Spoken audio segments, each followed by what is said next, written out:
Ini banyak juga penontonnya. Hai guys, saya lagi di Bulukumba guys.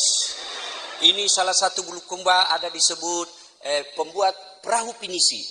Hai guys, ada yang baru bikin konten, dekat sekali kamera dengan hidungnya.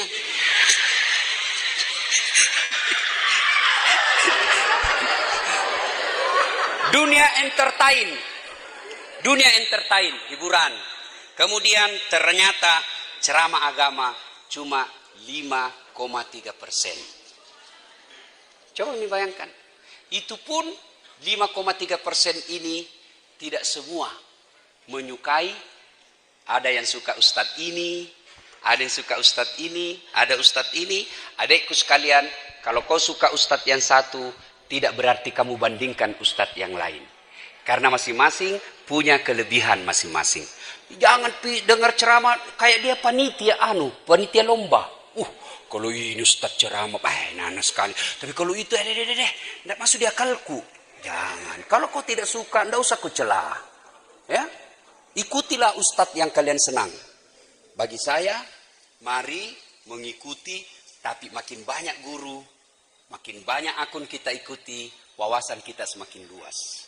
Karena beragama itu perlu wawasan. Kalau wawasannya tidak luas, maka agamanya biasa memahami agama secara sempit. Ini yang paling penting. Peluang dakwah di era digital. Apa peluangnya? Satu. Nah, ini dulu. Keunggulan berdakwah dengan menggunakan teknologi. Ini dulu.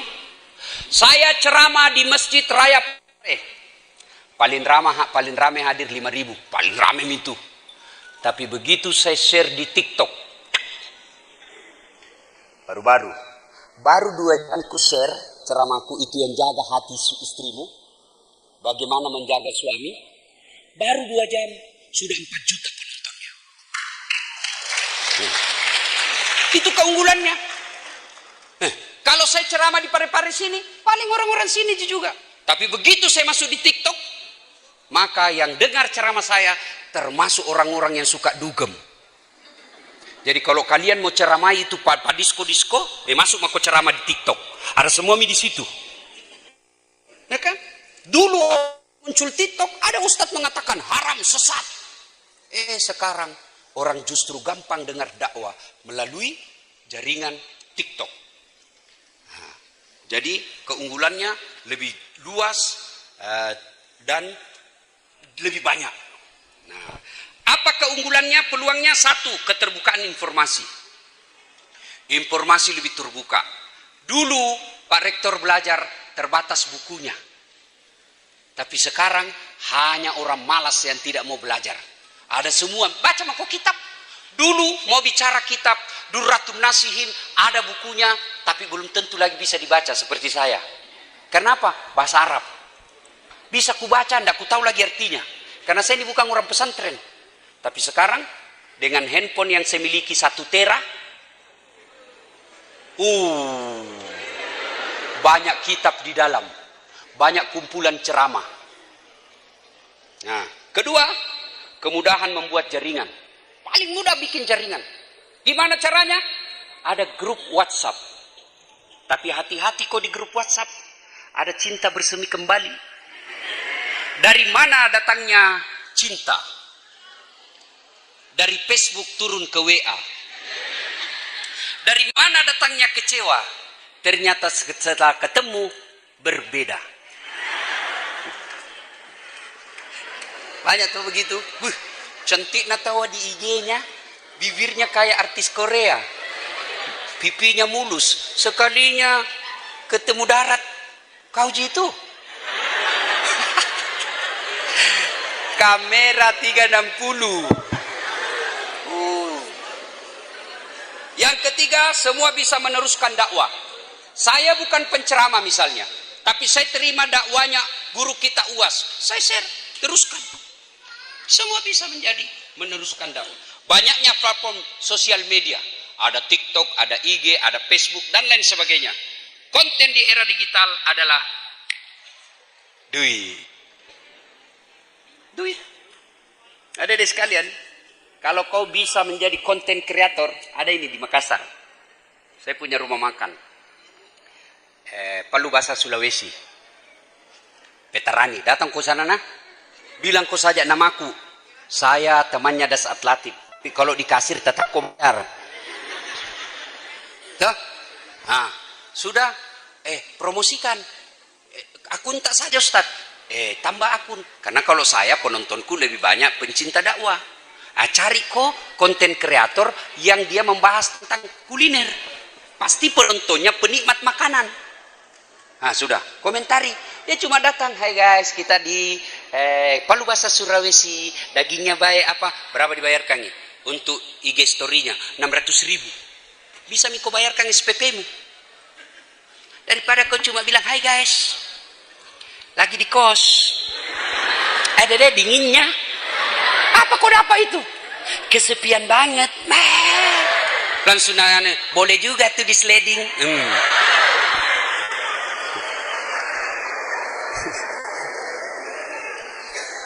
Netizen akan mencari.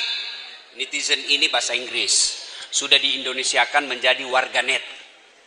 Akan mencari informasi-informasi keagamaan sebagai jawaban dari permasalahan. Adik-adik masih ingat awal-awal dakwah. Ya kan? Dulu awal-awal dakwah itu kan anak-anak muda hijrah nih. Mau hijrah, saya cari tentang wudhu. Wah, dicari wudhu di YouTube. Kan anak muda sekarang kan malas membaca. Dia lebih senang menonton. Makanya saya prorektor, kalau saya ujian mahasiswaku tidak menulis nih. Kusuruh bikin video. Karena membaca, bikin ambil waktu, tulisannya juga bingung saya baca. Agak sih maksudnya iya. Maka kalau Prof, dia bisa mencontek. Tapi kalau dia pidato, saya suruh dia pidato, misalnya pertanyaan, soal pertama, apa hubungan antara komunikasi dengan politik? Nah, jelaskan 2 menit. Kasih masuk di YouTube, baru ku nilai. Kasih masuk di IG, baru ku nilai. Kasih masuk di TikTok, baru dinilai. Yang bagus, saya masuk ke IG ku, penontonku puluhan juta. Kalau jelek, ku kasih masuk juga di IG ku. Captionnya jangan ditiru.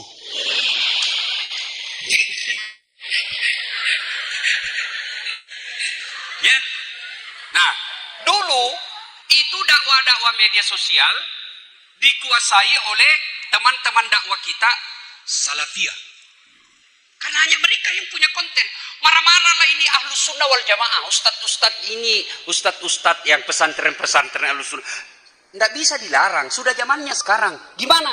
Bikin kok juga konten. Bikin kok akun. Imbangi. Supaya apa? Anak-anak ketika cari tata cara wudhu. Oh, ada yang masuk mazhab ini, ada yang mazhab ini. Begitu caranya, bukan dengan dilarang. Alhamdulillah sekarang, teman-teman kita mubalik dari pondok-pondok pesantren Ahlus Sunnah wal Jamaah, mulai banyak punya akun. Sudah bidik? Tips. Oh, masih panjang rupanya. Tantangan dakwah. 1, generasi konsumtif. Anak-anak kita ini sangat konsumtif. Tidak bisa menjadi kreatif. Dia sukanya memakan, mengkonsumsi saja. Baik makanan maupun konten. Malas membaca. Berkurangnya kepakaran. Karena sudah malas membaca, akhirnya tidak pakar. Ajaran radikalisme ini, jangan selalu adik-adik kamu terprovokasi bahwa selalu identik Islam dengan ketika berbicara radikalisme pasti Islam. Tidak, itu kamu wajib, kamu lawan semua itu. Tidak ada. Dalam Islam tidak ada ajaran radikalisme. Kemudian konten harus kreatif. Coba lihat konten yang namanya konten kreatif. Ketika kita mengkritik pemerintah, jangan kasar. Saya ceramah di depan Bapak Presiden. Bapak Presiden yang saya hormati. Merugi seorang presiden kalau tidak memudahkan dirinya masuk surga. Mulai dia. Dan presiden itu jauh lebih gampang masuk surga daripada ulama. Dia mulai berpikir. Kenapa bisa? Karena kalau malaikat berkata, ulama Indonesia masuk surga. Mereka masuk surga tapi ngantri. Ulama Jawa Timur, ulama Jawa Barat, ulama NU, ulama Muhammadiyah, ulama MUI, masih antri, masuk surga tapi antri. Tapi begitu malaikat katakan Presiden Republik Indonesia masuk surga. Tidak perlu antum sendiri. Satu ji presiden di Indonesia. Maka keliru kalau tidak memudahkan status bapak sebagai presiden, gampang masuk surga. Oh, ini kan? Itu yang disebut kreatif. Hah? Sudah Mi, dia mau sendiri. Ini di panitia, ku kasih kau nanti baru fotokopi. Tidak laku di fotokopi, mahal. Nanti PDF-nya kirim ke panitia, bagi-bagi di grup. Ya, tips das atlatif dalam dakwah digital. Lihat nih judul-judul yang saya kasih. Judul-judul. Ya, judul-judul begini kan orang penasaran. Kocak, maaf Bu, saya bukan imam, saya khotib. Orang penasaran, apa maksudnya nih? Ada orang WhatsApp Kak, curhat, Ustadz saya janda, baru meninggal suamiku. Adakah doa-doa dan amalan membuat hati tenang? Saya kasih mi amalan doa-doa, lama-lama mulai mi aneh-aneh. Kirim stiker-stiker lope. Terima kasih Ustadz. Lama-lama dia bilang, Ustadz, maukah Ustadz menjadi imam dalam hidupku? Saya bilang, mohon maaf Bu, saya bukan imam, saya penceramah. Ya? Ini kan orang bertanya, apa ya Pak Eda mengikuti pengajian? Apa ya? Dia penasaran, dia buka. Tuh, mau menjadi wanita yang dirindukan surga, pasti mau semua.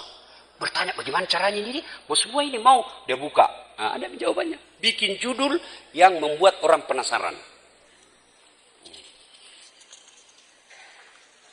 Dakwah saat ini juga membutuhkan materi yang simple, efektif, tidak bertele-tele, sederhana, dan tidak berkesan menggurui. Ini yang susah, menggurui. Maka adik-adik boleh lihat ceramah-ceramah saya. Untuk menghindari kesan menggurui, saya selalu berkisah. Berkisah. Kisah yang ada dalam Quran, asbabul wurud. Kita kisah, jadi orang tidak merasa tersinggung. Kenapa? Saya bercerita. Dan hebatnya itu cerita, orang penasaran mau tahu endingnya. Kenapa itu misalnya tukang bubur naik haji. Sampai bertahun-tahun nonton. Mamaku pernah saya telepon, Mak, agak tuh menonton anak, agak nonton tukang bubur naik haji. Magai melo kana samita yo Haji Muhyiddin. Maga matene yo Haji Muhyiddin. Ini dia hanya penasaran. Jadi orang kalau berkisah, orang akan penasaran bagaimana endingnya ini. Jadi kalau kita berceramah, menyampaikan kisah, pasti orang tidak mau tinggalkan. Kenapa? Dia mau tahu bagaimana terakhirnya. Ya.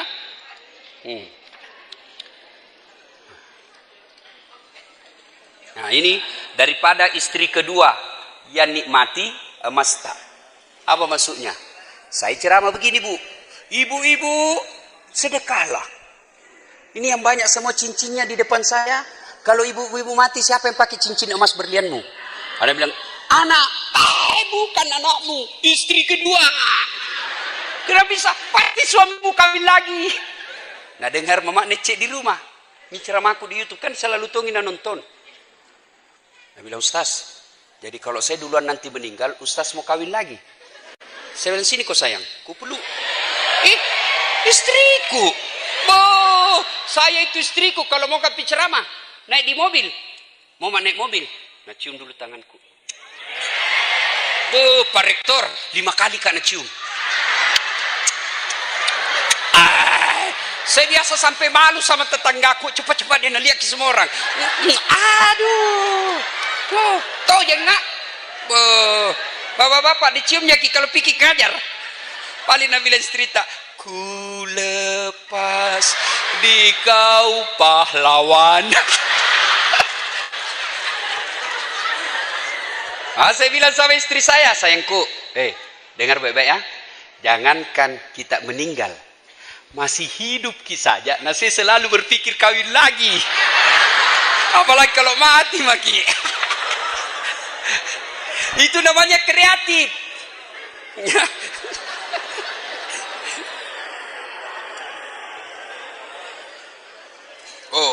Ini ceramah saya yang paling banyak penontonnya. Kalau saya tidak salah sudah lebih 20 juta. Ya? Kapolri, gaspol. Saya bilang, gimana? Gas atau rem-rem? Berteriak semua, gaspol. Aku gas. Habis. Baru ndak enak dengar siapa suruh kau bilang tadi gaspol. Nah, kalau mau lanjutkan nonton ini, gaspol ada khusus acara saya di Metro TV. Judulnya Gaspol tiap malam Ahad jam 9. Saya tadi bilang sama Pak Rektor, 2023 konsep ceramah saya di Gaspol itu ada di studio, ada yang goes to kampus. Saya akan datang di kampus ini, kita bikin acara di sini. Supaya nonton seluruh Indonesia ini IAIN Parepare.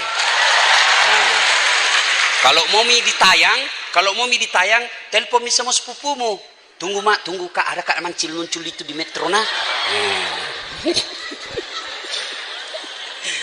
Ya. Nah. Arus informasi yang cepat sehingga melahirkan perubahan yang instan dapat ditemukan pula dalam bahasa. Jadi biasa ini bahasanya anak milenial kita tidak mengerti. Ustaz, assamlek. Apa sih itu assamlek? Assalamualaikum. Kata-kata itu seperti kui, yuk, anfaida, tidak ada guna, sense, santai saja, receh, murahan, bucin, lu tahu semua pasti, budak cinta. Nah, ini nih semua itu harus kita tahu kamus-kamusnya mereka ketika berhadapan sama anak milenial.